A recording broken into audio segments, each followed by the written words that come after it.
بسم الله الرحمن الرحيم. إن الحمد لله نحمده ونستعينه ونستغفره ونعوذ بالله من شرور أنفسنا ومن سيئات أعمالنا. من يهده الله فلا مضل له ومن يضلل فلا هادي له. وأشهد أن لا إله إلا الله وحده لا شريك له وأشهد أن محمدا عبده ورسوله. أما بعد فإن خير الحديث كتاب الله وخير الهدي هدي محمد صلى الله عليه وسلم وشر الأمور محدثاتها وكل محدثة بدعة وكل بدعة ضلالة وكل ضلالة في النار. أعوذ بالله من الشيطان الرجيم. بسم الله الرحمن الرحيم. ولله الأسماء الحسنى فادعوه بها وذروا الذين يلحدون في أسمائه.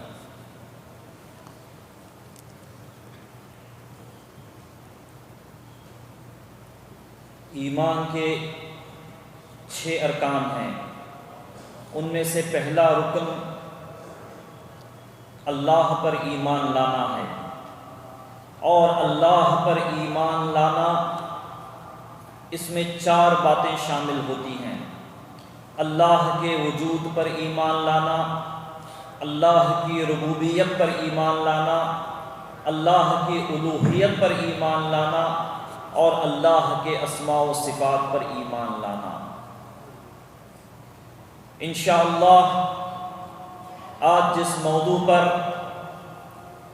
چند باتیں آپ حضرات کے سامنے بیان کروں گا وہ ہے اللہ کے اسماء و صفات. تو اللہ تبارک و تعالی کے اسماء و صفات پر ایمان لانا بہت ہی انتہائی اہم موضوع ہے. یقیناً ایک سمندر ہے، اس میں کوئی شک نہیں. اتنا بڑا سمندر ہے کہ کوئی بھی آدمی اس کے تہ تک پہنچ نہیں سکتا، کیونکہ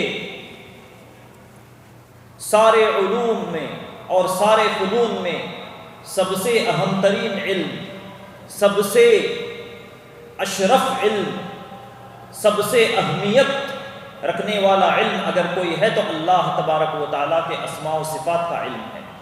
کیوں؟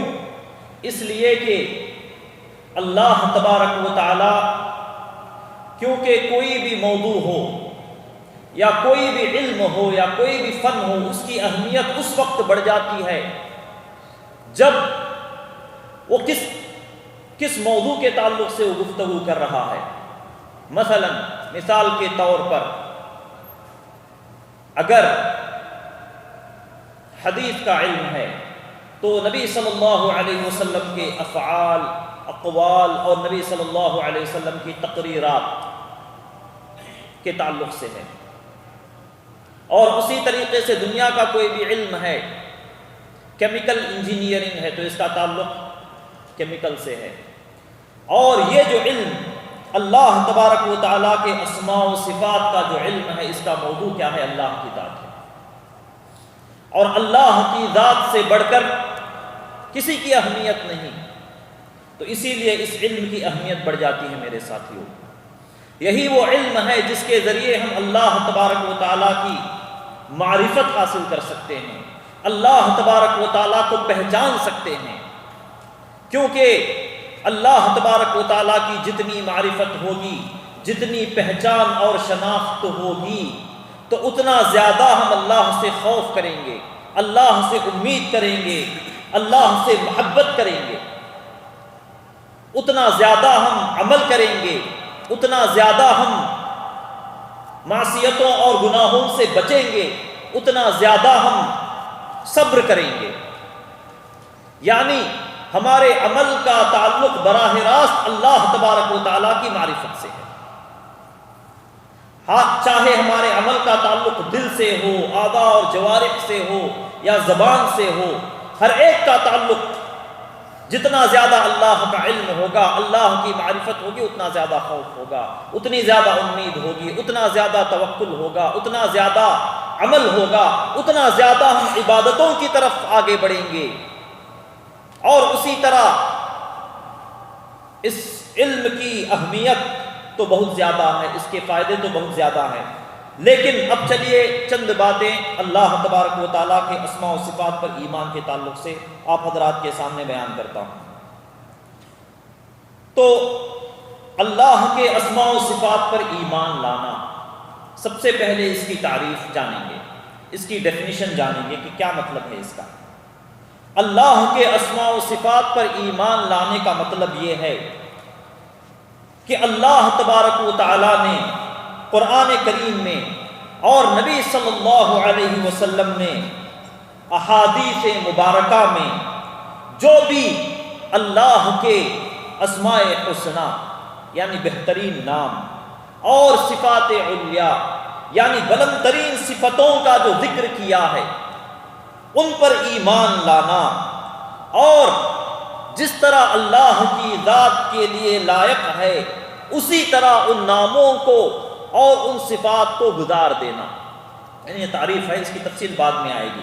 یعنی اللہ تبارک و تعالیٰ نے جو بھی نام اور صفتیں اور افعال، اور اسی طریقے سے نبی صلی اللہ علیہ وسلم نے احادیث میں جو بھی اللہ کے نام اور صفتیں اور افعال جو بھی بیان کیے ہیں، ہو بہو ان پر ایمان لانا، یقین کرنا، اور اس طرح جس طرح اللہ کی ذات کے لیے لائق ہے اس طرح اس پر ایمان لانا، اور ان ناموں کو اسی طرح گزار دینا، بغیر کیفیت بیان کیے، بغیر تشبیہ اور تمثیل دیے، اور اسی طرح بغیر اللہ کے کسی نام اور صفت کو معطل کیے۔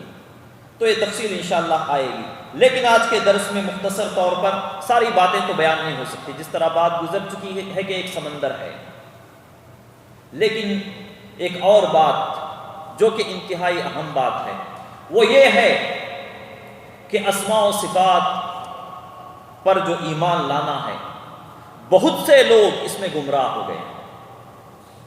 اس کی اہمیت یہاں بھی واضح ہوتی ہے، ذرا دیکھیے، اس موضوع کی اہمیت یہاں پر بھی واضح ہوتی ہے کہ بہت سے لوگ گمراہ ہو گئے۔ اب میں نام لے کر یہاں پر بیان نہیں کر سکتا، بہت سے فرقے، اشاعرہ اور ماتریدیہ بھی گمراہ ہو گئے اس مسئلے میں، اور معتزلہ بھی گمراہ ہو گئے، جہمیہ بھی گمراہ ہو گئے، اور بہت سے لوگ الحاد کیے، اللہ کے اسماء و صفات میں صحیح راستے سے بھٹک گئے۔ تو اسی لیے یہاں پر یہ جاننا ہے کہ صحیح موقف کیا ہے اور صحیح منہج کیا ہے اللہ کے اسماء و صفات پر ایمان لانے کے تعلق سے۔ اب تو ہم تعریف اور ڈیفینیشن جان چکے ہیں، اب چلیے اور اسی طریقے سے چند باتیں اس موضوع کی اہمیت کے تعلق سے بھی آپ لوگوں کے سامنے میں بیان کر چکا ہوں، زیادہ گہرائی میں اور زیادہ تفصیلات میں جانا نہیں چاہتا۔ اور اسی طریقے سے اس موضوع کے اور اللہ تبارک و تعالیٰ کے اسماء اور صفات، اسماء کا مطلب کیا ہے؟ اسماء کا مطلب اسم کی جمع ہے، اسم کا مطلب ہے نام، اور صفات کا مطلب کیا ہے؟ صفات یہ صفت کی جمع ہے، صفت ہم جانتے ہیں، ایٹریبیوٹ جسے کہتے ہیں۔ نام مثلا اس کا نام زید ہے، اس کا نام حامد ہے، اس کا بکر ہے، فلاں آدمی عبداللہ ہے، یہ سب نام ہے۔ تو اللہ تبارک و تعالیٰ کے بھی نام ہے، اور اسی طریقے سے صفت کی جمع ہے جسے ایٹریبیوٹ کہتے ہیں انگریزی میں، یعنی صفت مثلا فلاں آدمی علم رکھتا ہے، فلاں آدمی اونچا ہے، فلاں آدمی دبلا ہے، فلاں آدمی پست قد ہے، فلاں آدمی ہنر رکھتا ہے، فلاں آدمی فلاں فن میں ماہر ہے۔ تو یہ ساری چیزیں کیا ہے؟ یہ صفتیں ہیں، یہ اوصاف ہیں۔ تو اللہ تبارک و تعالیٰ کے بھی اس طرح صفات ہیں، اللہ تبارک و تعالیٰ کے بھی صفات ہیں، کیونکہ کوئی بھی چیز نہیں دنیا میں جس کی صفت نہ ہو اور جس کا نام نہ ہو۔ یہ ایک حقیقت ہے جس کو ہماری عقل بھی مانتی ہے، جس پر فطرت بھی اس بات کو تسلیم کرتی ہے، اور شریعت بھی یہی بات کہتی ہے کہ دنیا کی ہر چیز کا کوئی نہ کوئی نام ہوتا ہے، اور ہر چیز کہ کوئی نہ کوئی صفت ہوتی ہے، کسی کی کم ہوتی ہے، کسی کی زیادہ ہوتی ہے، کسی کی صفتیں ہم جانتے ہیں تو کسی کی صفتیں نہیں جانتے۔ تو اللہ تبارک و تعالیٰ کے بھی اسماء ہے اور اللہ تبارک و تعالیٰ کے بھی صفات ہیں، اور افعال، افعال کا مطلب کیا ہے؟ کام، فعل کی جمع ہے کام، اور اللہ تبارک و تعالیٰ کے بھی افعال ہے۔ اور اللہ تبارک و تعالیٰ کے اسماء و صفات اور افعال کو جاننے کے بہت سے فائدے ہیں اور بہت سے ثمرات ہیں۔ بڑی تفصیل ہے جس جو علماء نے اپنی کتابوں میں ذکر کی ہے۔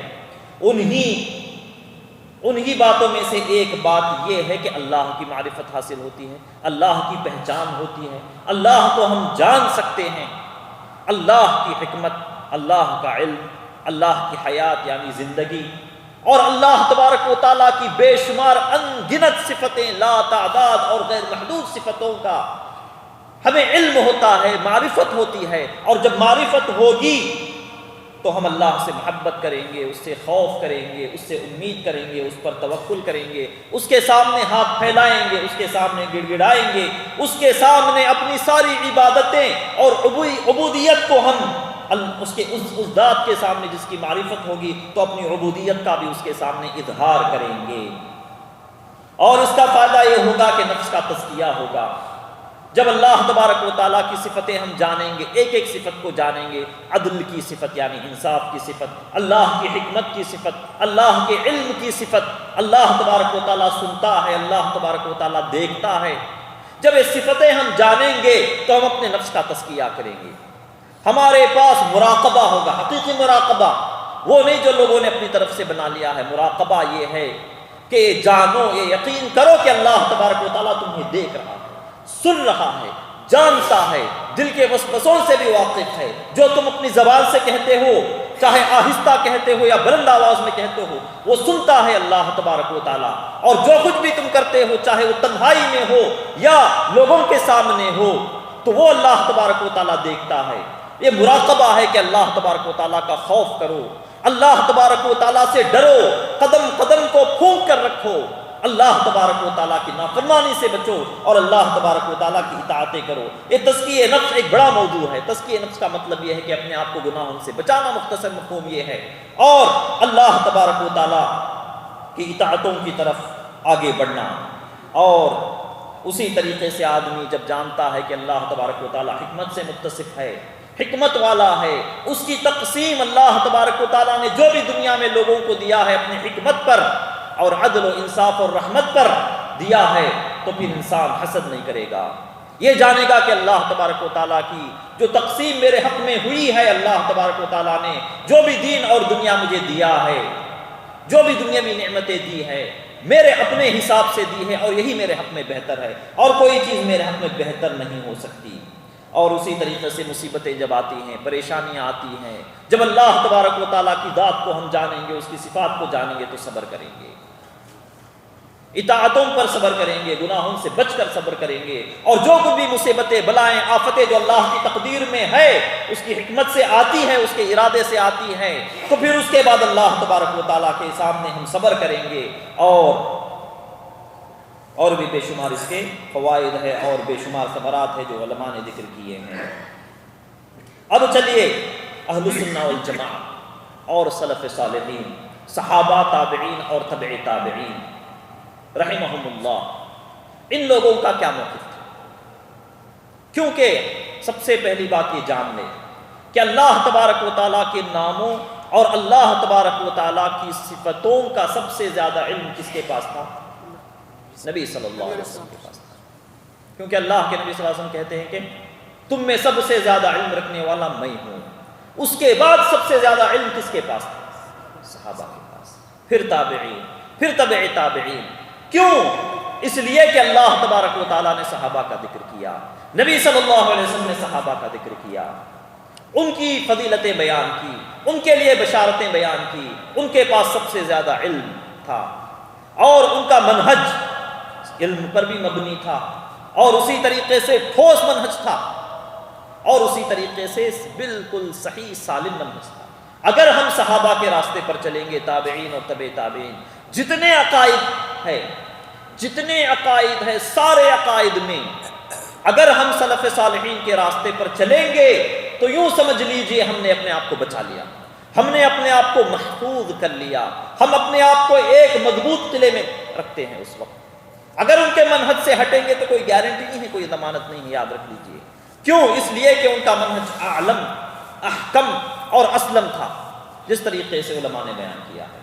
علم بھی ان کے پاس تھا اور ٹھوس منہج تھا، اور اسی طریقے سے اسلم، اگر اس پر چلو گے تو سلامتی تمہارے ساتھ رہے گی، ٹھوکر نہیں کھاؤ گے، یہاں وہاں اس کے پاس نہیں جاؤ گے، بلکہ ایک راستے پر چلو گے، سلف صالحین کے راستے پر چلو گے۔ اور سلف صالحین کے منہج کے تعلق سے تو ایک الگ موضوع ہے کہ کیوں ہونا چاہیے سلف صالحین کا موضوع۔ آج کے زمانے میں جب اتنے سارے اختلافات آ گئے، اتنے سارے فرقے بن گئے، لوگ منمانی کرنے لگے، نئی نئی بدعتیں ایجاد کرنے لگے، ہر چھوٹی اور بڑی بدعت ہمارے اندر آ گئی، تو نبی صلی اللہ علیہ وسلم کی ہدایت ہے علیکم بسنتی و سنت الخلفاء الراشدین کہ صحابہ کے راستے پر چلو، اور نبی صلی اللہ علیہ وسلم نے کہا خیر القرون قرنی ثم الذین یلونہم ثم الذین یلونہم، سب سے بہتر وہ لوگ ہیں جو میرے زمانے میں ہوں گے، پھر اس کے بعد، یعنی صحابہ، تابعین اور تبع تابعین، یہ 3 پیڑھیوں کی تعریف کی گئی ہے، ان کے راستے پر چلو۔ اور اسی طریقے سے اب جو موضوع آیا ہے اسماء و صفات کا، اس مسئلے میں بھی ان کے راستے پر چلیں گے تو ہمیں کامیابی ملے گی، ہم صحیح سلامت رہیں گے، اور اسی طریقے سے اپنے عقیدے کو بگاڑ سے اور انحراف سے بچا کر رہیں گے، یہ اصل مقصد ہے۔ اور اسی طریقے سے سلف صالحین کا مختصر طور پر کیا موقف اور کیا منحص تھا اسماء و صفات کے بارے میں، اللہ کے ناموں اور اللہ کی صفتوں کے تعلق سے کیا موقف تھا۔ سلف صالحین رحمہم اللہ اور اہل السنہ والجماعہ وہ لوگ ہوتے ہیں جو سلف صالحین کے راستے پر چلتے ہیں، وہ نہیں جنہوں نے اپنے آپ کو سنی کہا، جنہوں نے اپنے آپ کو آج کے زمانے میں اہل السنہ والجماعہ تو کہتے ہیں لیکن سنت نہیں ہے ان کے پاس، عقیدہ صحیح نہیں ہے، اشعری، ماتریدی اور اسی طریقے سے صوفیوں کے نہج پر چلتے ہیں، ان کے منہج پر چلتے ہیں اور دعوے کرتے ہیں کہ اہل السنہ والجماعہ ہے۔ اللہ کی قسم یہ لوگ اہل السنہ والجماعہ نہیں ہیں، سنت سے ہٹے ہوئے ہیں، صحیح راستے سے، سلف صالحین کے راستے سے ہٹے ہوئے ہیں۔ تو اہل السنہ والجماعہ کا کیا موقف ہے؟ سب سے پہلے یہ ہے کہ جو بھی نام اللہ تبارک و تعالیٰ نے اپنے لیے ثابت کیا ہے قرآن میں، اور نبی صلی اللہ علیہ وسلم نے اللہ کے لیے ثابت کیا ہے، تو ان ناموں کو ثابت کرتے ہیں اور تحریف نہیں کرتے۔ تحریف قرآن میں تو منع کیا گیا ہے، وَلِلَّهِ الْأَسْمَاءُ الْحُسْنَى فَادْعُوهُ بِهَا، اللہ کے بہترین نام ہے، انہی ناموں سے اللہ کو پکارو، وَذَرُوا الَّذِينَ يُلْحِدُونَ فِي أَسْمَائِهِ، اور وہ لوگ جو اللہ کے ناموں میں تحریف کرتے ہیں ان کو چھوڑ دو۔ الحاد کہتے ہیں تحریف کرنے کو، بگاڑ پیدا کرنے کو، انحراف پیدا کرنے کو، تو تحریف نہیں کرتے، اور اسی طریقے سے تعطیل نہیں کرتے، یعنی اللہ کے کسی نام کا انکار نہیں کرتے، اور اسی طریقے سے یعنی اللہ کے نام کا بھی انکار نہیں کرتے، اللہ کی کسی صفت کا بھی انکار نہیں کرتے، من غیر تکییف، اور تکییف بھی نہیں کرتے، کیفیت بھی بیان نہیں کرتے۔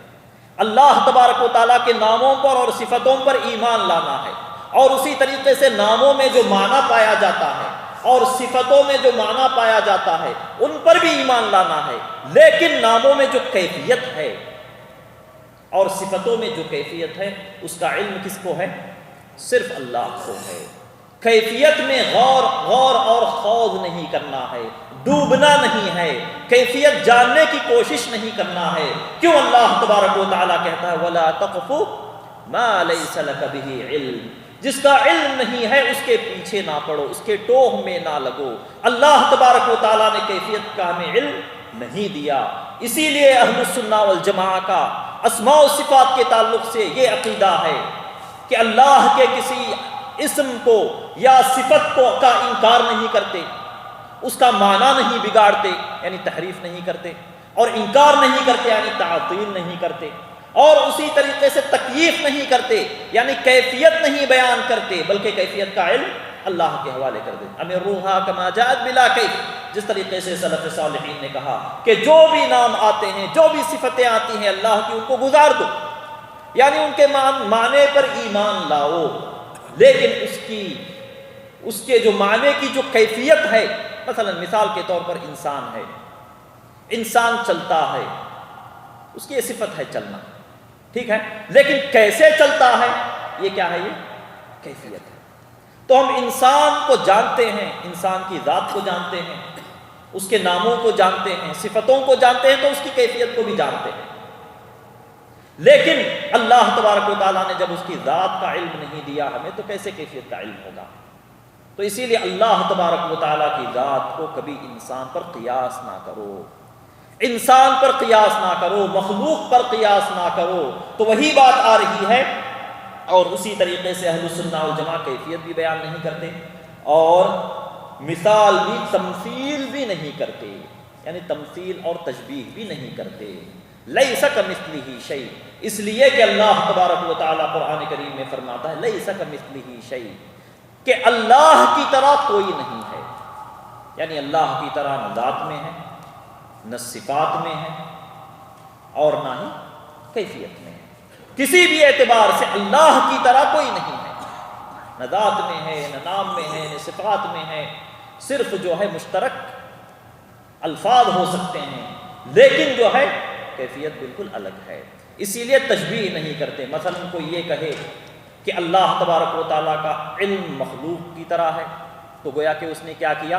تشبیہ دی یا تمثیل دی، تو یہ بھی جائز نہیں ہے۔ کیوں؟ لیس کمثلہ شیء، اس لیے کہ اللہ تبارک و تعالیٰ کی طرح کوئی نہیں ہے، اس کی کوئی مثال نہیں ہے، اس کی طرح اس کی کوئی مثال نہیں ہے مخلوق میں۔ اللہ تبارک و تعالیٰ کی ذات اکیلی ہے اس معاملے میں، اللہ تبارک و تعالیٰ اکیلا ہے اس معاملے میں، اپنے اسماء و صفات میں اس کی طرح کوئی ہو ہی نہیں سکتا مخلوق میں۔ تو مختصر طور پر یہ اس بات کے تعلق سے اللہ تبارک و تعالیٰ کے نام اور اللہ تبارک و تعالیٰ کی صفتوں کو ثابت کرنے کے تعلق سے، اس بات کے تعلق سے یہ منہج اور یہ موقف اور یہ طریقہ ہے اہل السنہ والجماعہ کا، مختصر طور پر، ورنہ تفصیلات بہت ہیں۔ اور اسی طریقے سے نفی، انکار بھی کرنا ہے۔ اللہ تبارک و تعالیٰ نے قرآن میں اور نبی صلی اللہ علیہ وسلم نے حدیثوں میں بعض صفتوں کی نفی بھی کی ہے اللہ تبارک و تعالیٰ کی ذات سے۔ لا تأخذہ سنۃ ولا نوم، آیت الکرسی میں کیا ہے؟ لا تأخذہ سنۃ ولا نوم، اللہ تبارک و تعالیٰ کو اونگ بھی نہیں آتی اور نیند بھی نہیں آتی۔ اور اسی طریقے سے اللہ تبارک و تعالیٰ فرماتا ہے وما مسنا من لغوب، اور اللہ تبارک و تعالیٰ کو تھکان بھی نہیں ہوتی۔ اور بھی بے شمار صفتیں ہیں۔ اللہ تبارک و تعالیٰ نے اپنے آپ سے عجز کی نفی کی ہے، اور حدیثوں میں بھی بے شمار صفات کی نفی آئی ہے۔ لیکن اہل السنہ والجماعہ جو بھی صفتیں اللہ تبارک و تعالیٰ کی ذات سے نفی کی گئی ہے، قرآن میں ہو یا حدیث میں ہو، تو ان صفات کی نفی کرتے ہیں، انکار کرتے ہیں، لیکن ساتھ ساتھ اس کی جو ضد ہے، اس کے ضد کے کمال کو اللہ کے لیے ثابت کرتے ہیں۔ مثلا اللہ تبارک و تعالیٰ کو نیند نہیں آتی، اونگ نہیں آتی، مطلب کیا ہے اس کا؟ مطلب یہ ہے کہ اللہ تبارک و تعالیٰ کی جو زندگی ہے، جو حیات ہے، وہ کامل حیات ہے، ایسی حیات ہے جس سے پہلے موت نہیں تھی اور جس کے بعد بھی موت نہیں ہے۔ ایسی کامل حیات ہے اللہ تبارک و تعالیٰ کی کہ اس حیات میں نہ نیند ہے، نہ اونگ ہے، اور نہ ہی کوئی چیز ہے۔ اور اسی طریقے سے لا تأخذہ سنۃ ولا نوم، اونگ بھی نہیں آتی، نیند بھی نہیں آتی، تو اس میں یہ بات بھی شامل ہے کہ اللہ تبارک و تعالیٰ کی ذات قیوم ہے، القیوم ہے۔ مطلب یہ ہے کہ اللہ تبارک و تعالیٰ کی ذات قائم بھی ہے، اور اللہ تبارک و تعالیٰ سارے کائنات کو قائم کیے ہوئے ہے، یہ بات بھی اس میں شامل ہوتی۔ تو بہرحال اتنا کمال ہے اللہ تبارک و تعالیٰ کے اس نام میں، حیات میں، کہ ہم اس کمال کو پہنچ ہی نہیں سکتے، یعنی کمال میں غایت ہے، کمال میں انتہا کو پہنچے ہوئے اللہ کے نام اور اللہ کی صفتیں۔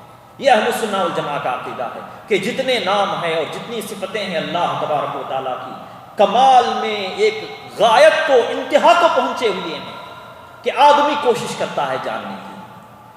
یعنی اللہ تبارک و تعالیٰ کی معرفت، اس کی اسماء اور صفات کی معرفت جتنی ہو سکے جاننے کی کوشش کرتا ہے۔ کوئی زیادہ جانتا ہے، کوئی کم جانتا ہے، اور سب سے زیادہ علم تو انبیاء کے پاس ہوتا ہے اس کا، اور نبی صلی اللہ علیہ وسلم نے خود کہا ہے۔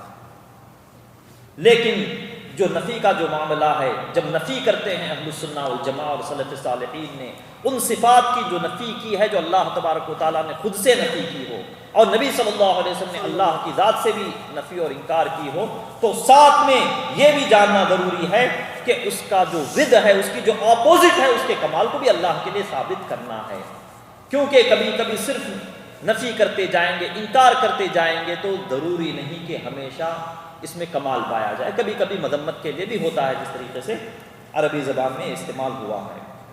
تو اسی لیے وما مسنا من لغوب، اللہ کو تھکان نہیں آتی، یعنی مطلب کیا ہے؟ اللہ تبارک و تعالیٰ کی قدرت کامل قدرت ہے، اللہ تبارک و تعالیٰ کی قوت کامل قوت ہے، تو اس کا جو اپوزٹ ہے وہ اللہ کے لیے ثابت کرنا ہے، صرف اپوزٹ ہی نہیں بلکہ اس کے اندر جو کمال کا معنی پایا جاتا ہے وہ بھی ثابت کرنا ہے، یہ بھی انتہائی ضروری ہے، اس بات کو بھی جانیے۔ اور اسی طریقے سے ایک اہم بات ہے، اب سوال یہ اٹھتا ہے، عام طور پر لوگ بھی سوال کرتے ہیں، اور بہت سے بدعتی جو فرقے ہیں، اشعریہ، ماتریدیہ، معتزلہ اور اسی طریقے سے جہمیہ اور دیگر فرقے اس مسئلے میں آ کر پھنس گئے ہیں۔ اس مسئلے میں وہ لوگ غلطی کا شکار ہو گئے ہیں، غلطی ہو گئی ہے۔ وہ کیا ہے؟ وہ یہ ہے کہ ایسے بھی نام ہیں اور ایسے بھی صفتیں ہیں جو قرآن میں نہیں ہے اور حدیث میں نہیں ہے۔ اب سوال یہ اٹھتا ہے کہ کیا وہ اللہ کے لیے ہم ثابت کریں گے؟ کیا اللہ کے لیے استعمال کر سکتے ہیں؟ تو ان کو علماء نے الفاظ مجملہ کہا ہے، الفاظ مجملہ، مجمل الفاظ یا مجمل صفات یوں کہہ سکتے ہیں، یا ایک الفاظ محدثہ کہ نئے الفاظ جو پہلے نہیں تھے، جو قرآن میں نہیں ہے اور حدیث میں نہیں ہے لیکن ہمارے عام استعمال میں ہے۔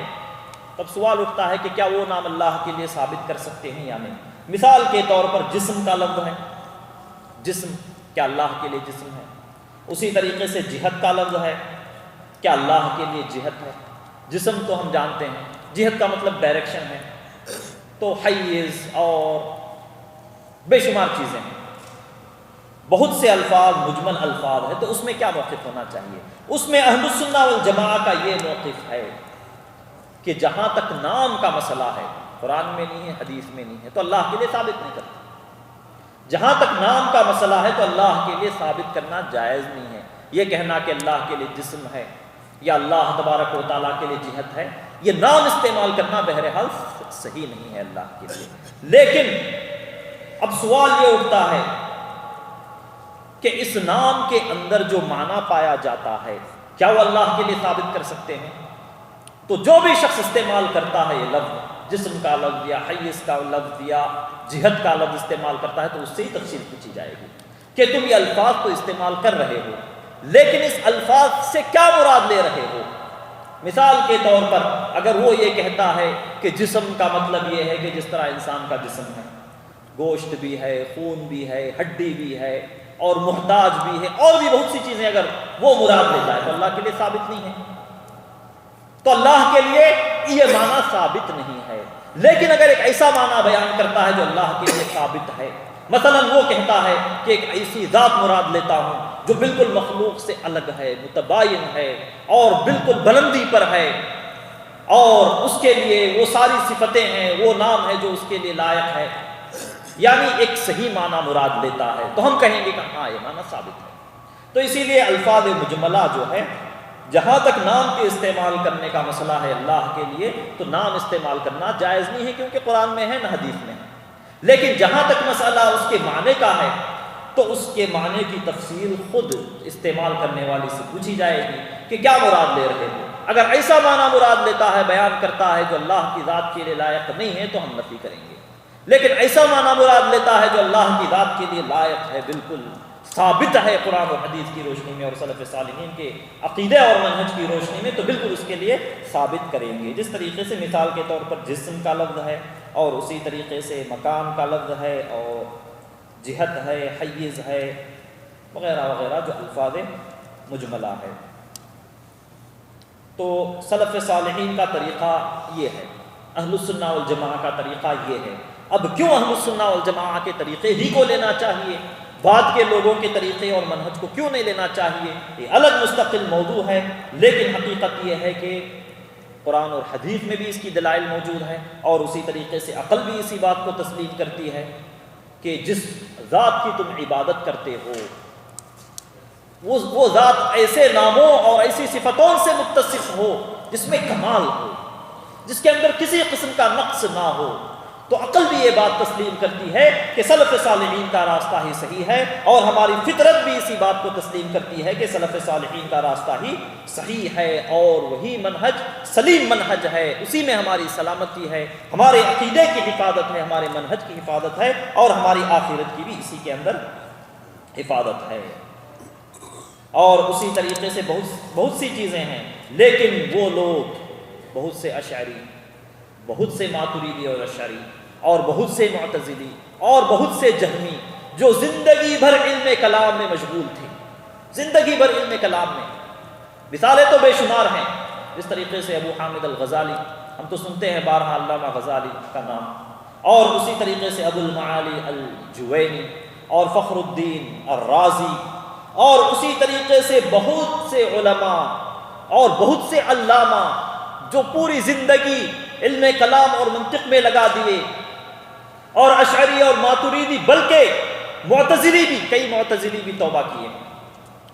وہ لوگ، اللہ تبارک و تعالیٰ نے ان لوگوں کو توفیق دی، یہاں تک کہ امام شوکانی اتنے بڑے عالم صحیح منہج پر تھے، وہ بھی کہتے ہیں کہ میں نے اپنی زندگی میں علم کلام اپنایا، اس کی گہرائیوں میں چلا گیا، کئی سال لگا دیا، لیکن جب دیکھا، پلٹ کر دیکھا تو کوئی فائدہ ہی نہیں ہوا۔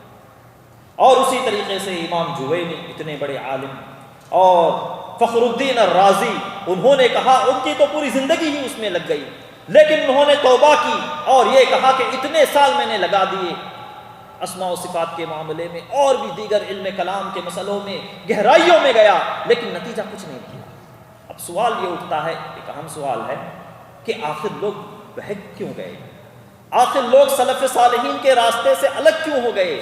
اس کی ایک اہم وجہ، بہت سے وجوہات میں ایک اہم وجہ یہ ہے کہ جب سلطنت امویہ یعنی خلافت امویہ ختم ہو گئی اور خلافت عباسیہ آ گئی، یہ تقریباً دوسری صدی ہجری کے آخری دور میں، مأمون، نام تو سنے ہوں گے آپ، مأمون جو ایک خلیفہ تھا بنو عباس کا، اس کے زمانے میں اس نے یہ کیا کہ جو یونانی فلسفے کی کتابیں اور وہاں کے علم کلام اور منطق کی جو کتابیں ہیں، منطق جسے ہم لاجک کہتے ہیں، اس زمانے میں وہاں پر بہت زیادہ رائج تھا ان لوگوں کے پاس، تو وہاں سے اس نے کتابیں منگوائی اور عربی زبان میں ترجمہ کروایا، اور ترجمہ کروانے کے بعد بہت سے علماء ان کتابوں کی طرف لپکے، اور پھر اس کے بعد معتزلی بھی آ گئے، پھر معتزلہ کا رد کرتے ہوئے اشعری اور ماتریدی بھی آ گئے، جہمی تو پہلے ہی آ گئے تھے۔ تو ایک اہم سبب یہ تھا کہ لوگ علم کلام اور منطق اور فلسفے کے پیچھے لگ گئے، اور ایک بہت بڑا سبب بنا کہ لوگ اسماء و صفات کے باب میں صحیح راہ راست سے ہٹ گئے۔ اور ہم اچھی طرح جانتے ہیں کہ امام احمد کو کس طرح آزمایا گیا۔ امام احمد رحمہ اللہ، جو امام اہل السنہ والجماعہ ہے، ان کو فتنہ خلق قرآن میں کس طرح پریشان کیا گیا۔ خلق قرآن، وہ یہ کہتے تھے کہ اللہ تبارک و تعالیٰ کا کلام ہے، قرآن کیا ہے؟ اللہ کا کلام ہے، اور کلام کیا ہے؟ اللہ کی صفت ہے۔ اللہ کی کوئی صفت مخلوق نہیں ہو سکتی، یہ اللہ تبارک و تعالیٰ اپنی صفات سے متصف ہے، مخلوق نہیں ہو سکتی صفت۔ لیکن معتزلہ نے یہ کہا کہ قرآن کیا ہے؟ اللہ کی مخلوق ہے۔ تو مسئلہ یہاں پر پیدا ہوا، اور یہ سارے مسئلے جو ہے اس کا بھی گہرا، یہ مسئلہ بھی جو ہے اسماء و صفات کا مسئلہ تھا۔ تو بہت سے لوگوں نے توبہ کیا، رجوع کیا، جن میں سے کئی نام آپ لوگوں کے سامنے بتایا ہوں، بلکہ ایک معتزلی نے بھی اپنے زمانے میں توبہ کی، ابن ابی الحدید، یہ معتزلی، بلکہ معتزلہ کا بہت بڑا سرغنہ تھا، وہ بھی جو ہے توبہ کرتا ہے اور کہتا ہے کہ میں علم کلام میں گیا اور بہت افسوس کرتا ہوں کہ میں اپنی پوری زندگی اس میں لگا دی، اور وہ بھی توبہ کرتا ہے۔ اور علماء نے اپنی کتابوں میں بہت سے علماء کا ذکر کیا ہے جو علم کلام میں مشغول تھے، پھر اللہ نے توبہ کی توفیق دی تو لوٹ کر پھر اہل السنہ والجماعہ کے عقیدے کی طرف لوٹ گئے۔ بلکہ ایک حیرت کی بات یہ ہے کہ جو لوگ یہ کہتے ہیں، اپنی کتابوں میں لکھتے ہیں کہ ہم امام ابو حنیفہ کو فروعی مسائل میں اپنا امام مانتے ہیں، اور جہاں تک اصول اور عقائد کا مسئلہ ہے تو ہم ابو الحسن الاشعری اور ابو منصور الماتریدی کو اپنا امام مانتے ہیں۔ یہ لوگ اپنی کتابوں میں لکھے ہیں، المحند والمفند وغیرہ وغیرہ، یہ لوگ یہ فرقہ دیوبندی فرقہ اپنی کتابوں میں لکھا ہے۔ ان کی جو بڑی بڑی جو کتابیں ہیں، ان کے بڑے بڑے علماء کی جو کتابیں ہیں، بلکہ یوں سمجھ لیجئے وہ کتابیں جو دستور اور آئین کی حیثیت رکھتی ہیں ان کے پاس، جس سے ان کا منہج ہم معلوم کر سکتے ہیں، ان کتابوں میں انہوں نے یہ بات لکھی ہے۔ حالانکہ امام ابو حنیفہ اصول اور عقائد میں کیا تھے؟ صحابہ کے منہج پر تھے، تابعین کے منہج پر تھے، بلکہ وہ خود بھی سلف صالحین میں ان کا شمار ہوتا ہے۔ صحابہ اور تابعین کے منہج پر قائم تھے وہ اور دائم تھے وہ۔ اور اشعری امام یہ جو ابو الحسن الاشعری ہے اور ابو منصور الماتریدی ہے، بعد کے لوگ آئے۔ یہ لوگ معتزلہ کے رد میں انہوں نے ایک نیا طریقہ بنایا، اور وہ طریقہ کیا ہے؟ وہ تو بڑی تفصیل ہے اس کی، کہ معتزلہ تو ساری صفات کا رد کر دیے، اس لیے کہ ان کی عقل نہیں مانتی تھی اللہ کی صفات کو۔ لیکن اب ابو الحسن الاشعری اور ابو منصور الماتریدی نے جو منہج اختیار کیا معتزلہ کے رد میں، انہوں نے کہا کہ 7 صفتیں تو عقل مانتی ہیں اور باقی صفتیں نہیں مانتی، اسی لیے ہم 7 صفتوں کو تو تسلیم کریں گے اور باقی صفتوں کو رد کر دیں گے۔ یہ منہج تھا ابو الحسن الاشعری اور ابو منصور الماتریدی کا تقریباً۔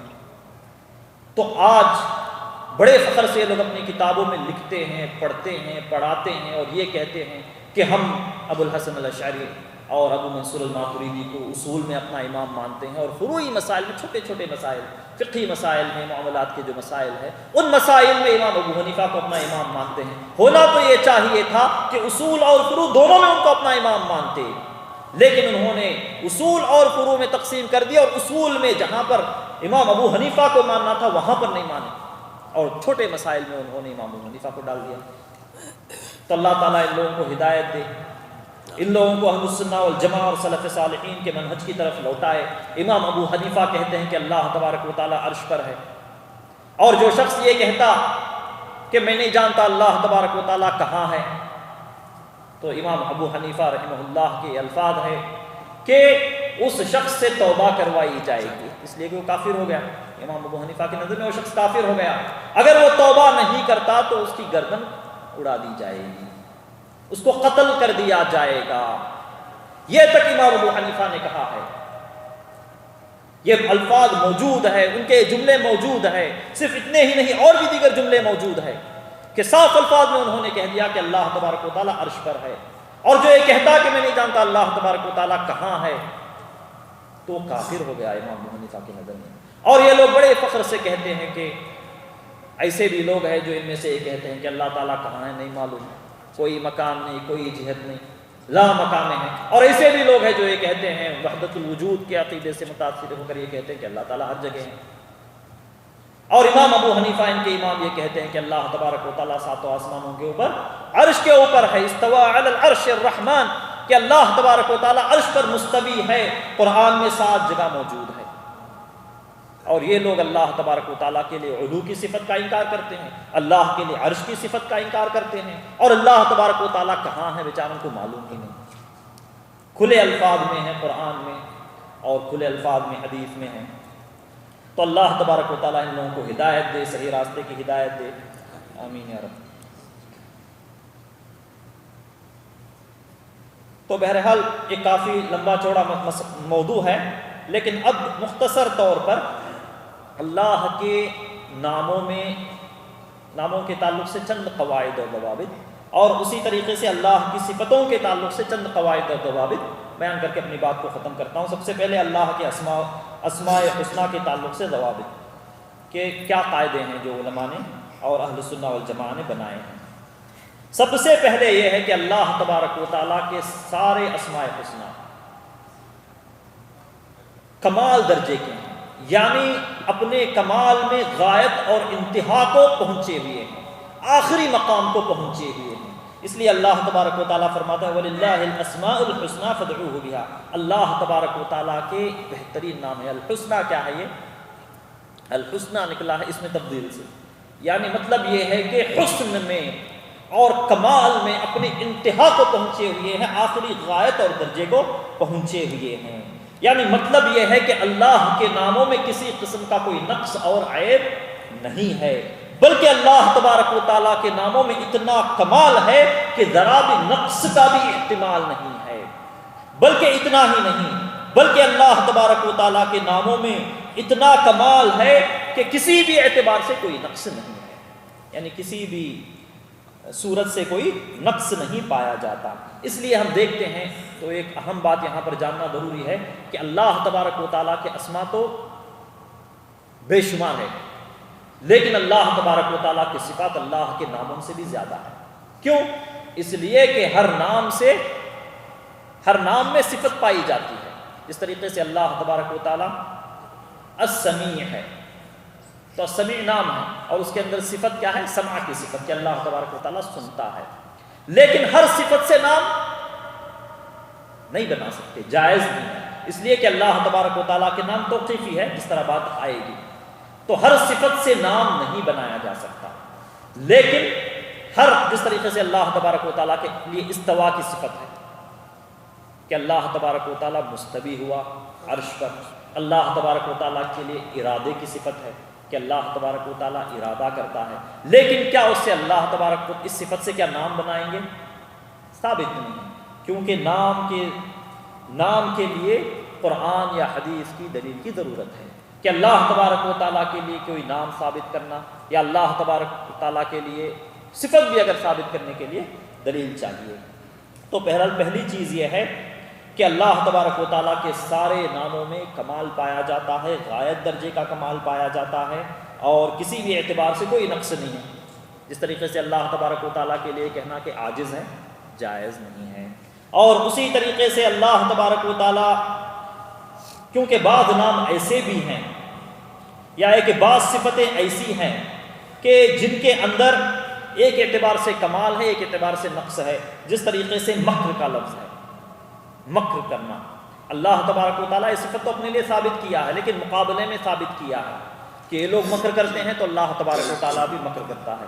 اور اسی طریقے سے خداع کی صفت ہے یا خدع کی صفت ہے، دھوکہ دینا، مکر کا معنی فریب کرنا، تو یہ مقابلے میں صفت پائی جاتی ہے کہ یہ لوگ دھوکہ دیتے ہیں تو اللہ تبارک و تعالیٰ بھی ان کو دھوکہ دیتا ہے، تو مقابلے میں یہ جائز ہے اور صرف صفت ہے، نام اس سے ثابت نہیں ہو سکتا۔ اللہ کے لیے ماکر یا خادع کہنا بالکل جائز نہیں ہے، کیونکہ ایک اعتبار سے کمال ہے تو دوسرے اعتبار سے اس کے اندر نقص پایا جاتا ہے۔ اور اسی طریقے سے بعض ایسی بھی صفتیں ہیں جن میں نقص کا احتمال ہے، یعنی کوئی عیب کا احتمال ہو سکتا ہے۔ جس طریقے سے مشیت کی صفت ہے یا کلام کی صفت ہے، تو اس کے اندر یقیناً کمال پایا جاتا ہے، لیکن جو ہے احتمال ہے کہ اس میں بھی کوئی عیب ہو، تو المتکلم اور الشائی یہ نام جائز نہیں ہے۔ تو بہرحال یہ چند باتیں ہیں اللہ تبارک و تعالیٰ کے ناموں کی طرف سے، لیکن اہم چیز یہاں پر اس پہلے قاعدے میں یہ ہے کہ اللہ تبارک و تعالیٰ کے لیے جو بھی نام ثابت ہے اس کے اندر کمال، آخری درجے کا، غایت درجے کا کمال پایا جاتا ہے، خوبی پائی جاتی ہے۔ اور اسی طریقے سے دوسرا قاعدہ اللہ تبارک و تعالیٰ کے ناموں کے تعلق سے یہ ہے کہ اللہ تبارک و تعالیٰ کا ہر نام بھی ہے اور اس کے اندر ایک صفت بھی ہے۔ جس طریقے سے بات گزر رہی ہے کہ اللہ تبارک و تعالیٰ کا نام العلیم ہے اور اس کے اندر صفت کیا پائی جاتی ہے؟ علم کی صفت پائی جاتی ہے۔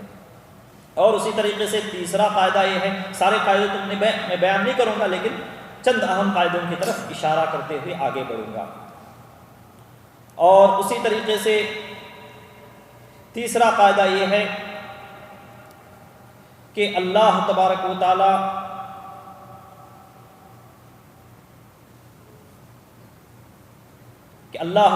تعالی کے نام توقیفی ہیں۔ توقیفی کا مطلب یہ ہے کہ اللہ کے لیے کوئی بھی نام اگر آپ کو ثابت کرنا ہے تو دلیل چاہیے قرآن اور حدیث کی، بہت انتہائی دلیل، کیونکہ بہت سے لوگ صفتوں کو بھی نام بنا لیتے ہیں، بہت سے لوگ جیسے عبد السبحان، عام طور پہ جو ہے نام سننے میں آتا ہے عبد السبحان، سبحان کیا ہے؟ یہ اللہ کا نام نہیں ہے۔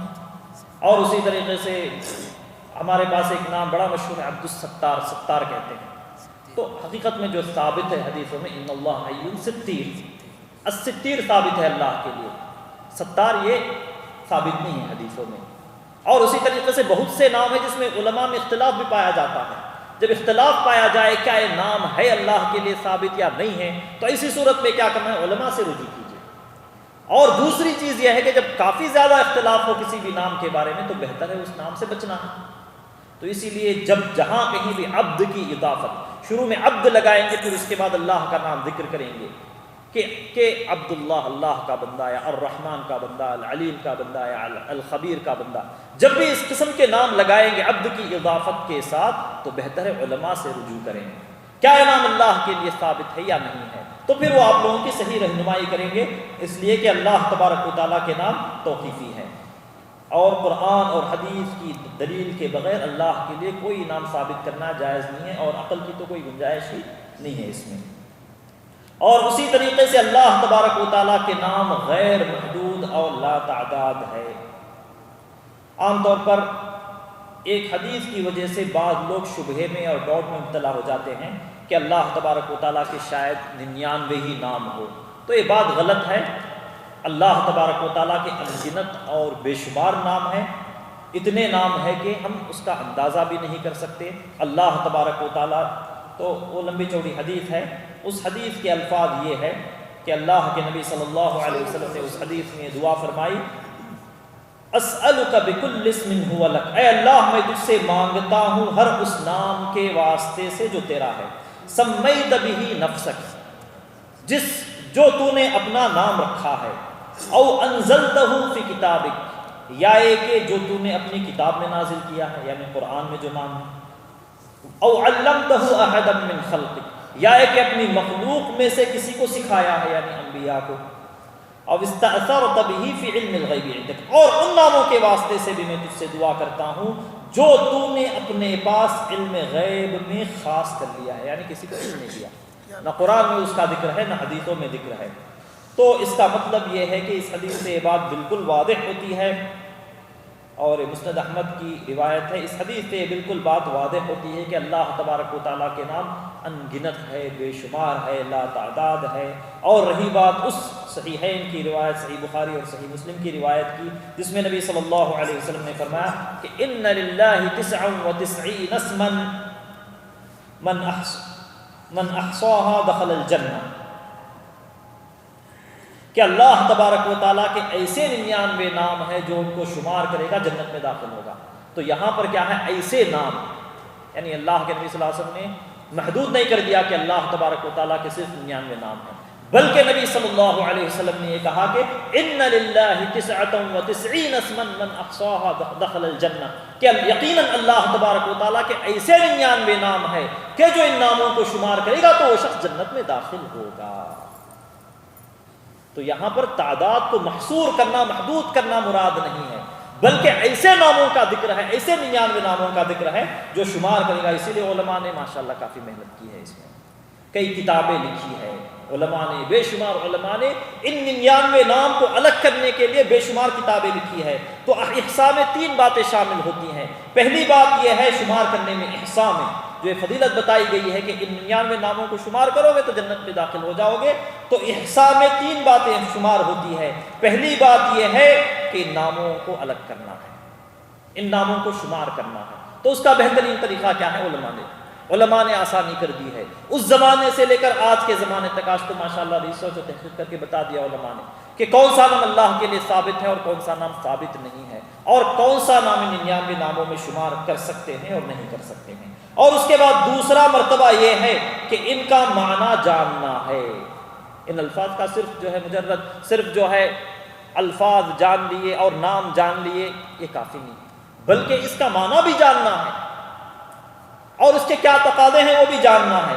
اور اسی طریقے سے ان ناموں کے ذریعے جو اللہ تبارک و تعالیٰ نے ہمیں حکم دیا ہے فَادْعُوهُ بِهَا، کہ ان ناموں کے ذریعے اللہ کی عبادت اور تعریف بھی کرنا ہے، اور ان ناموں کے ذریعے اللہ سے دعا بھی کرنا ہے، کیونکہ فدعو دعا کی 2 قسم ہم اچھی طرح جانتے ہیں۔ ایک ہے دعائے عبادت، یعنی اللہ کی تعریف کرو، اللہ کی عبادت کرو ان ناموں کے ذریعے، اور اسی طریقے سے اللہ تبارک و تعالیٰ کو پکارو، اللہ سے دعا کرو، اللہ تبارک و تعالیٰ ہمیں اس کی توفیق دے۔ نبی صلی اللہ علیہ وسلم کی سنت ہے، نبی صلی اللہ علیہ وسلم کا یہ طریقہ ہے۔ انبیاء نے اور نبی صلی اللہ علیہ وسلم نے خود اس اللہ تبارک و تعالیٰ کے اس حکم پر فدعوہ بہا، ناموں کے ذریعے اللہ کی عبادت کرو یا اللہ سے دعا کرو، اس پر خود نبی صلی اللہ علیہ وسلم نے عمل کیا ہے۔ انبیاء کی بھی دعائیں جو قرآن میں آتی ہیں اس میں اللہ تبارک و تعالیٰ کے ناموں اور صفات کا وسیلہ لیا گیا ہے۔ تو بہرحال لمبا چوڑا موضوع ہے، صرف اسماء کی حد تک میں بات کو رکھتا ہوں، صفات کے تعلق سے تو کافی لمبا چوڑا مسئلہ ہے، انشاءاللہ کبھی موقع ملے تو اس پر گفتگو کریں گے، کیونکہ صفات کا مسئلہ اہم بھی ہے اور اس پر بہت زیادہ گفتگو بھی کی ہے علماء نے، اس لیے اس کی اہمیت بہت زیادہ بڑھ جاتی ہے۔ تو آخر یہ قاعدہ بیان کرتا ہوں کہ اللہ تبارک و تعالیٰ کے اکثر نام تو ایسے ہیں کہ دوسرے ناموں کے ساتھ جوڑ کر بھی استعمال کر سکتے ہیں اور علیحدہ الگ الگ بھی استعمال کر سکتے ہیں، جس طریقے سے القدیر، الودود، الرؤوف، الرحیم، یہ اللہ تبارک و تعالیٰ کے نام ہیں، ملا کر بھی استعمال کر سکتے ہیں، یا حی یا قیوم، یا کہ جو ہے قرآن میں تو بے شمار جگہ جو ہے ملا کر استعمال کیے گئے ہیں، الرحمن الرحیم، دو نام جو ہے ملا کر آئے ہیں، تو ملا کر بھی استعمال کر سکتے ہیں اور اسی طریقے سے الگ کر کے بھی استعمال کر سکتے ہیں۔ اس طریقے سے قرآن کریم میں الگ بھی استعمال ہوئے ہیں یہ نام اور ساتھ میں بھی استعمال ہوئے ہیں، لیکن اہم چیز کیا ہے، بعض ایسے نام ہیں اللہ تبارک و تعالیٰ کے کہ الگ الگ استعمال نہیں ہو سکتے، الگ استعمال کریں گے تو پھر نام کے اندر جو کمال ہے وہ ختم ہو جاتا، بلکہ نقص ہو جاتا ہے اس نام میں، اور اللہ کے لیے بالخصوص استعمال کرنا جائز نہیں ہے۔ جس طریقے سے اللہ تبارک و تعالیٰ کے تعلق سے ایک جو نام ہے المانع، اللہ تبارک و تعالیٰ کے لیے صرف المانع، المانع کا معنی کیا ہے، روکنے والا، اللہ تبارک و تعالیٰ کیا ہے، المعطی، المانع، دینے والا بھی ہے اور روکنے والا بھی ہے۔ اگر ہم المانع کو الگ کر دیں گے، صرف روکنے والا ہے، تو پھر کمال ختم ہو جاتا ہے، اللہ کے لیے یہ لفظ، یہ نام الگ کر کے استعمال کرنا جائز نہیں ہے۔ کمال اس وقت ہے جب المعطی، المانع، کہ اللہم لا مانع لما اعطیت ولا معطی لما منعت، تو یہ اللہ کے لیے معطی اور مانع دو ملا کر استعمال ہوا ہے، الگ کریں گے بالخصوص المانع کو تو اس کا معنی ختم ہو جائے گا۔ اسی طریقے سے الضار، الضار کا معنی کیا ہے، نقصان پہنچانے والا، صرف الگ استعمال کریں گے تو اس کے اندر نقص پایا جاتا ہے، کمال ختم ہو گیا اس نام کا۔ لیکن اللہ تبارک و تعالیٰ کیا ہے، النافع، الضار، نفع پہنچاتا ہے اور نقصان پہنچاتا ہے، تو یقیناً اللہ تبارک و تعالیٰ کا نام ہے، لیکن جو ہے دوسرے نام کے ساتھ مل کر یہ پورا نام بنتا ہے، الگ استعمال نہیں کر سکتے۔ اور اسی طریقے سے المنتقم، انتقام لینے والا، کیا اللہ تبارک و تعالیٰ ہمیشہ انتقام لیتا ہے؟ نہیں، العفو المنتقم، العفو المنتقم ہے، اللہ تبارک و تعالیٰ درگزر بھی کرتا ہے، اللہ تبارک و تعالیٰ انتقام بھی لیتا ہے۔ اسی طریقے سے المذل، ذلیل کرنا، تو ہمیشہ ذلیل کرنا، اس میں کوئی کمال نہیں پایا جاتا، بلکہ اللہ تبارک و تعالیٰ کیا ہے، المعز المذل ہے، عزت بھی دیتا ہے اور ذلیل بھی کرتا ہے۔ تو یہ چند قاعدے تھے اللہ تبارک و تعالیٰ کے ناموں کے تعلق سے، اور اسماء اور صفتوں کے تعلق سے بے شمار قاعدے ہیں، اور قاعدے جاننا بھی ضروری ہے مختصر طور پر، اور ساتھ ساتھ جو علماء نے جو چند اہم باتیں بتائی ہیں کہ کہاں کہاں فرقے گمراہ ہوئے، وہ بھی جاننا ضروری ہے۔ تو مختصر طور پر ایک مثال بیان کرتا ہوں اور اپنی بات کو ختم کرتا ہوں کہ اللہ تبارک و تعالیٰ، اشعریوں کا یہ عقیدہ ہے، اشعریوں کا عقیدہ یہ ہے صفتوں کے تعلق سے کہ اللہ تبارک و تعالیٰ کے لیے 7 صفتیں ثابت کرتے ہیں اور باقی صفتوں کا انکار کر دیتے ہیں، کیونکہ ان لوگوں کا یہ کہنا ہے کہ ہماری عقل نہیں مانتی، ہماری عقل دلالت نہیں کرتی۔ تو عقل کو انہوں نے بہرحال، یہ مبتدع جو جتنے فرقے ہیں، بدعتی جتنے فرقے ہیں، انہوں نے عقل کو اپنا پیمانہ بنایا، عقل کو معیار بنایا، یہاں تک کہ اللہ کی صفتوں کو اور اللہ کے ناموں کو سمجھنے کے لیے بھی نعوذ باللہ انہوں نے عقلی پیمانہ استعمال کیا، تو وہاں پر گمراہ ہو گئے۔ اسی لیے باقی صفتوں کا انکار کیا، عرش کا انکار کیا۔ ایک مثال لیتے ہیں، اللہ تبارک و تعالیٰ کے لیے عرش کا انکار کیا، اللہ تبارک و تعالیٰ کے لیے علو کی صفت کا انکار کیا، اللہ تبارک و تعالیٰ کے لیے استوا کی جو صفت ہے قرآن میں اس کا انکار کیا اور تعویل کر دی۔ براہ راست انکار نہیں کرتے، کچھ نہ کچھ تعویل کرتے ہیں، لیکن حقیقت میں تعویل کیا ہوتی ہے، تعطیل ہوتی ہے، اللہ تبارک و تعالیٰ کی صفت کا انکار کرنا ہوتا ہے۔ اور یہ کہا کہ اللہ تبارک و تعالیٰ کہاں ہے، لا مکان ہے، آج کل یہی الفاظ استعمال کرتے ہیں، اللہ تبارک و تعالیٰ لا مکان ہے، اللہ کے لیے کوئی جہت نہیں، اللہ تبارک و تعالیٰ کہاں ہے معلوم نہیں۔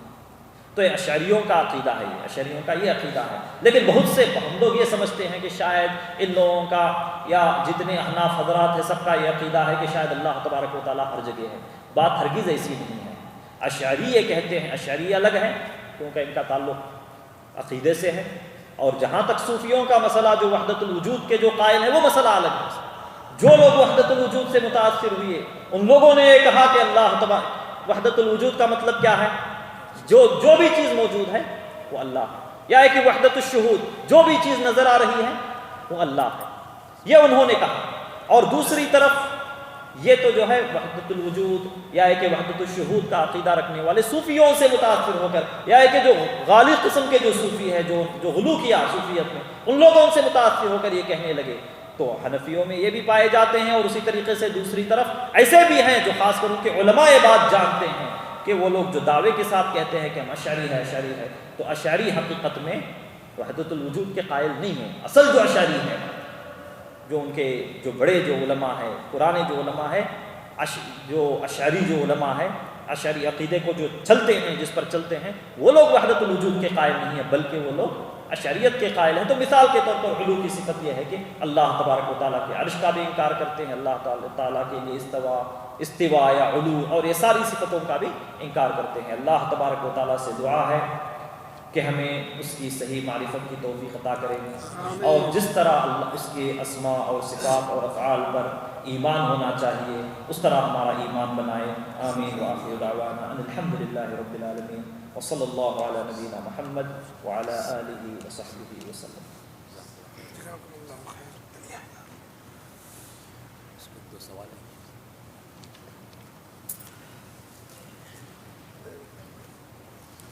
ایک سوال یہ ہے کہ کیا اللہ کے لیے خدا کہنا ٹھیک ہے؟ تو اس خدا کے لفظ سے بچنا بہتر ہے.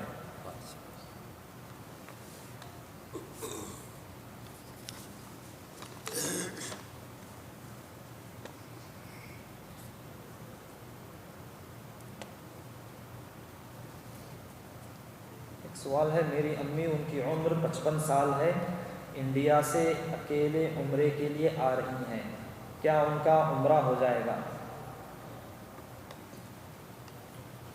ویسے تو عمرے کے لیے علماء نے یہ کہا ہے، اور حدیثوں سے بھی یہی بات ثابت ہے کہ عورت اکیلی سفر نہیں کر سکتی محرم کے بغیر. تو اسی لیے اب عمرے پر آ رہی ہیں تو پہلی چیز تو یہ ہے کہ جائز نہیں ہے، لیکن اگر آ گئی ہیں اور عمرہ کر چکی ہیں تو یقیناً تنہا اکیلے آنے کا بغیر محرم کے اس کا گناہ تو ہوگا، لیکن انشاءاللہ ان کا عمرہ صحیح ہوگا. اللہ تبارک و تعالیٰ ان کے عمرے کو قبول کرے گا انشاءاللہ. اور یہاں پر ایک دعا کی درخواست ہے. ہمارے دوست منیر صاحب انڈیا میں ہاسپٹل میں داخل ہیں، ان کی اچھی صحت کے لیے دعا کرے. اللہ سے دعا ہے کہ منیر صاحب کو صحت عاجلہ اور کاملہ عطا کریں، اور اسی طرح جتنے مریض ہیں، جتنے مسلمانوں میں مریض ہیں، اللہ سے دعا ہے کہ ان سب کو شفاء کاملہ اور عاجلہ عطا فرمائے.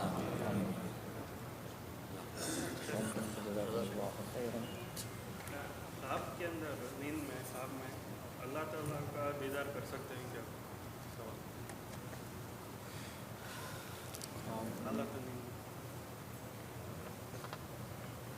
نیند کی حالت میں خواب میں کوئی اچھا ایمان والا شخص ہے تو کیا اسے اللہ کا دیدار ہو سکتا ہے؟ نہیں، خواب میں نہیں ہو سکتا. نہیں، خواب میں نہیں ہو سکتا، کیونکہ جو اللہ تبارک و تعالیٰ کی ذات کو نہیں دیکھا تو خواب میں، جو بیداری میں نہیں دیکھا تو خواب میں بھی نہیں دیکھ سکتا. مسئلہ ہے، اللہ کا دیدار نہیں ہو سکتا. وہ نبی صلی اللہ علیہ وسلم کے لیے خاص ہے کہ نبی صلی اللہ علیہ وسلم نے خواب میں دیکھا، خواب میں دیدار کیا، اور بیداری کی حالت میں، ان آنکھوں سے بیداری کی حالت میں نبی صلی اللہ علیہ وسلم جو ہے بھی دیدار نہیں کیا اللہ تعالیٰ کا. یہی صحیح بات ہے. خواب میں دیکھیں نبی صلی اللہ علیہ وسلم خواب میں دیکھیں اللہ کو، وہی تو بول رہے ہیں نا. بالکل دیکھیں مطلب اللہ تعالیٰ. جس طریقے سے علماء نے کہا اور حدیثوں میں بھی جو الفاظ آئے ہیں تو علماء نے اسی پر محمول کیا کہ خواب کی حالت میں جو ہے اللہ کے نبی صلی اللہ علیہ وسلم نے دیدار کیا. تو یہ اللہ کے نبی صلی اللہ علیہ وسلم کے لیے خاص ہے اور کسی امتی کے لیے نہیں ہے.